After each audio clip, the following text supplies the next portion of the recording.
What's going on? Jordan Sherwood, Wood on 1063, FetchXSports.com. If you want my fight picks for whenever we have a fight card, and apparently we do. All the news is breaking. UFC 249 is going to take place. Dana White is adamant that COVID-19 and the coronavirus is not going to stop the UFC.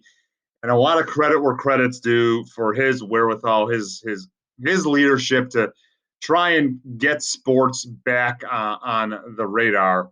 I've always said that Dana White, at least for a long time, was the best leading man in sports. He always thought about the fans and their best interest. He tried to put together the best fights, and he grew the sport. His relationship with ESPN, the purchase by Endeavor, and what he's been able to do with this sport internationally. And I love it. I am a MMA fan for quite some time and love watching the sport. Love concentrating on handicapping the sport and making those people that subscribe to FatJackSports.com, the FatJack Sports handicapping service, winners. When they can be. However, I do believe that Dana White is misguided in his attempts for UFC 249. I still think there's a lot of uncertainty.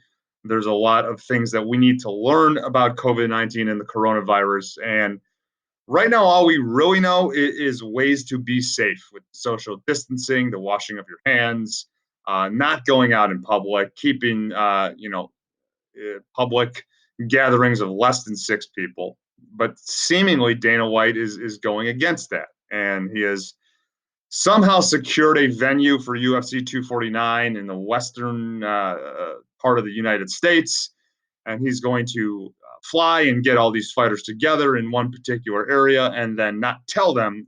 Literally, it's like a Liam Neeson film or a James Bond film. I mean, I guess we get to the island, it's more James Bond, but whatever. He's going to literally kidnap these fighters and then take them to an empty arena and have these fights.